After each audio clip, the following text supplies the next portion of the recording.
ഓം നമോ ഭഗവതേ വാസുദേവായ. പ്രിയ സജ്ജനങ്ങളെ, എല്ലാവർക്കും നമസ്കാരം.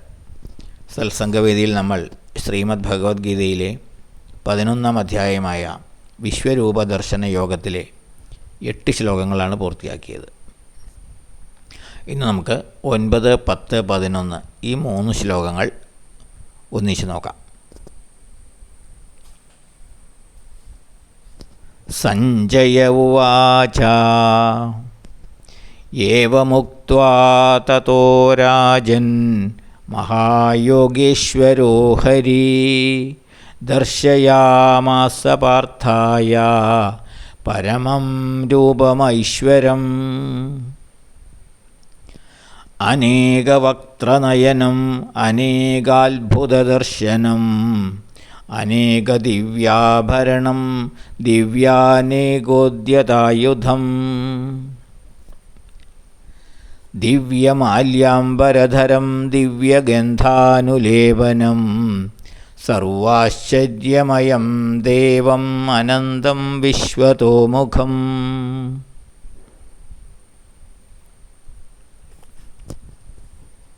സഞ്ജയ ഉവാച, സഞ്ജയൻ പറയുന്നു. നമ്മൾ തുടക്കത്തിൽ കണ്ടതാണ് ഭഗവത്ഗീത.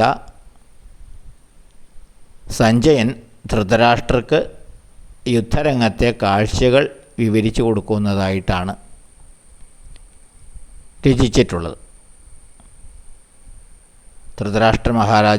അന്ധനായ ധൃതരാഷ്ട്ര മഹാരാജാവിന് സഞ്ജയൻ കൊട്ടാരത്തിൽ വച്ച് തന്നെ തൻ്റെ ദിവ്യദൃഷ്ടി ഉപയോഗിച്ച് യുദ്ധക്കളത്തിൽ നടക്കുന്ന കാര്യങ്ങൾ, കുരുക്ഷേത്രത്തിൽ നടക്കുന്ന യുദ്ധത്തിൻ്റെ തുടക്കം മുതലുള്ള സംഭവവികാസങ്ങൾ വിവരിച്ചു കൊടുക്കുന്ന രീതിയിലാണ് അത് രചിച്ചിരിക്കുന്നത്. അപ്പോൾ യുദ്ധത്തിൻ്റെ തുടക്കത്തിൽ അർജുനനുണ്ടായ വിഷാദവും അത് മാറ്റുവാൻ ഭഗവാൻ കൃഷ്ണൻ നടത്തുന്ന ഉപദേശങ്ങളും, അതാണല്ലോ ഭഗവത്ഗീത. അപ്പോൾ സഞ്ജയൻ ധൃതരാഷ്ട്ര മഹാരാജാവിനോട് പറയുന്ന വാക്കുകളാണ് ഈ 3 ശ്ലോകങ്ങളിൽ. രാജൻ, അല്ലയോ രാജാവേ, സഞ്ജയൻ പറയുന്നു. രാജൻ, അതായത് ധൃതരാഷ്ട്ര മഹാരാജാവിനെ അഭിസംബോധന ചെയ്യുന്നതാണ്. അല്ലയോ രാജാവേ, ഏവമുക്ത്വാ, ഇപ്രകാരം പറഞ്ഞിട്ട്, തതഃ, അതിനുശേഷം,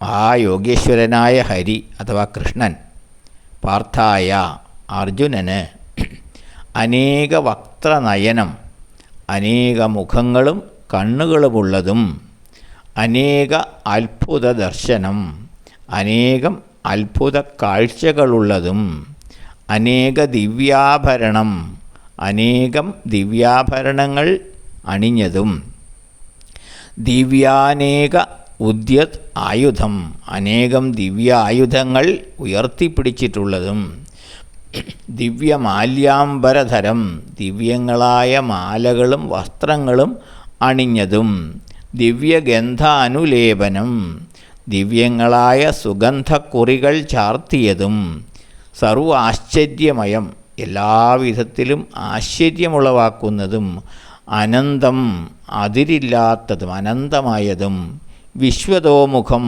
സർവവ്യാപ്തവും പ്രപഞ്ചം മുഴുവനും വ്യാപിച്ചിരിക്കുന്നതും, ദേവം, ദൈവികവും, ഐശ്വരം, ഐശ്വര്യപൂർണവും, പരമം, ശ്രേഷ്ഠവും രൂപം ആയ തൻ്റെ വിശ്വരൂപത്തെ ദർശയാമാസ, കാണിച്ചു കൊടുത്തു. ഇതാണ് സഞ്ജയൻ ധൃതരാഷ്ട്ര മഹാരാജാവിനോട് പറയുന്നത്. മുകളിൽ പറഞ്ഞ പ്രകാരം കൃഷ്ണൻ പറഞ്ഞ കാര്യങ്ങളാണ്. മുകളിൽ പറഞ്ഞ പ്രകാരം പറഞ്ഞതിന് ശേഷം ഭഗവാൻ കൃഷ്ണൻ അർജുനന് തൻ്റെ വിശ്വരൂപമിതാ കാണിച്ചു കൊടുക്കുന്നു. സഞ്ജയൻ ധൃതരാഷ്ട്ര മഹാരാജാവിന് പറഞ്ഞു കൊടുക്കുകയാണ്. അല്ലയോ മഹാരാജാവേ, മുകളിൽ പറഞ്ഞ ശ്ലോകങ്ങളിൽ പറഞ്ഞ അപ്രകാരം പറഞ്ഞതിന് ശേഷം മഹായോഗീശ്വരനായ കൃഷ്ണൻ പാർത്ഥന് അഥവാ അർജുനന് അനേകം മുഖങ്ങളും കണ്ണുകളുമുള്ളതും അനേകം അത്ഭുത കാഴ്ചകളുള്ളതും അനേകം ദിവ്യാഭരണങ്ങൾ ചാർത്തിയതും അനേകം ദിവ്യ ആയുധങ്ങൾ ഉയർത്തിപ്പിടിച്ചിട്ടുള്ളതും ദിവ്യങ്ങളായ മാലകളും വസ്ത്രങ്ങളും അണിഞ്ഞിട്ടുള്ളതും ദിവ്യങ്ങളായ സുഗന്ധ ലേപനങ്ങൾ ചാർത്തിയതും എല്ലാവിധത്തിലും ആശ്ചര്യമുളവാക്കുന്നതും അനന്തമായതും, അതായത് അതിരില്ലാത്തതും അതിരില്ലാത്തവണ്ണം വ്യാപിച്ചിരിക്കുന്നതും സർവവ്യാപ്തവും എല്ലായിടത്തും വ്യാപിച്ചിരിക്കുന്നതും ദൈവീകവും ഐശ്വര്യപൂർണവും ശ്രേഷ്ഠവുമായ തൻ്റെ ആ വിശ്വരൂപത്തെ ഇതാ കാണിച്ചു കൊടുക്കുന്നു. ഇതാണ് സഞ്ജയൻ ധൃതരാഷ്ട്ര മഹാരാജാവിനോട് പറഞ്ഞു കൊടുക്കുന്നത്. ആ വിശ്വവ്യാപ്തമായ രൂപത്തിൽ എണ്ണമറ്റ മുഖങ്ങളും കണ്ണുകളും എണ്ണമറ്റ അത്ഭുത ദൃശ്യങ്ങളും അർജുനൻ കാണുന്നു. അനേകം ദിവ്യ ആഭരണങ്ങളാൽ അലങ്കൃതമായ ആ രൂപം അനേകം ദിവ്യ ആയുധങ്ങൾ ഉയർത്തിപ്പിടിച്ചിരിക്കുന്നു. ദിവ്യങ്ങളായ പുഷ്പമാല്യങ്ങളും വസ്ത്രങ്ങളും അണിഞ്ഞിരിക്കുന്നു. ദിവ്യങ്ങളായ സുഗന്ധദ്രവ്യങ്ങൾ കുറികളായി അണിഞ്ഞിരുന്നു.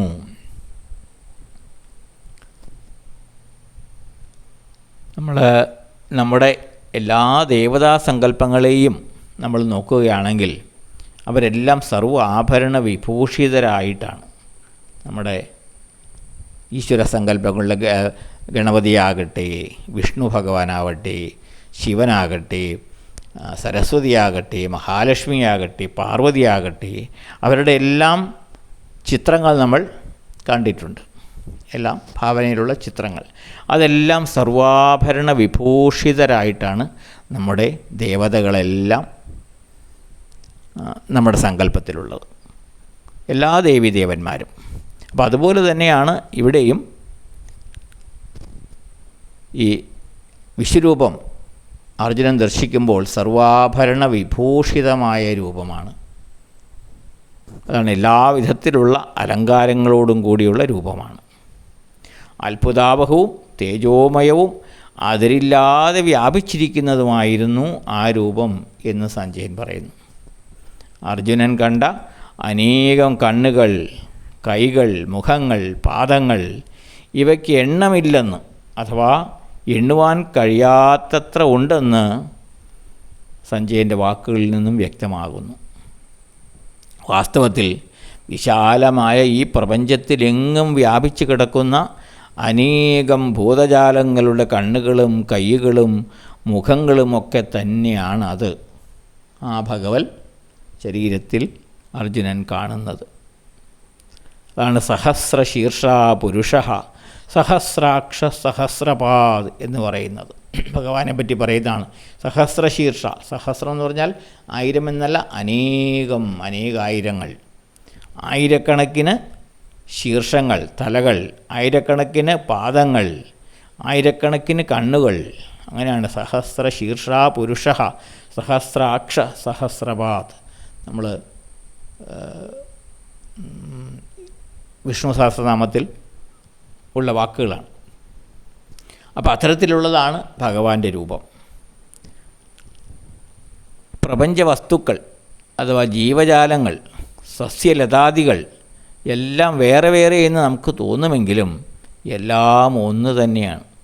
ഈ പ്രപഞ്ചത്തിലുള്ള സകല വസ്തുക്കളും ജീവജാലങ്ങളും സസ്യലതാദികളെല്ലാം ഒറ്റയ്ക്കൊറ്റയ്ക്ക് വേറെയാണെന്ന് നമുക്ക് തോന്നുമെങ്കിലും ഇതെല്ലാം ഒരു ശരീരത്തിൻ്റെ ഭാഗങ്ങളാണ്, ഭഗവത് ശരീരത്തിൻ്റെ അംഗങ്ങൾ മാത്രം. അതെല്ലാം ചേർന്നതാണ് ഭഗവാന്റെ വിരാട് രൂപം എന്ന് പറയുന്നത്.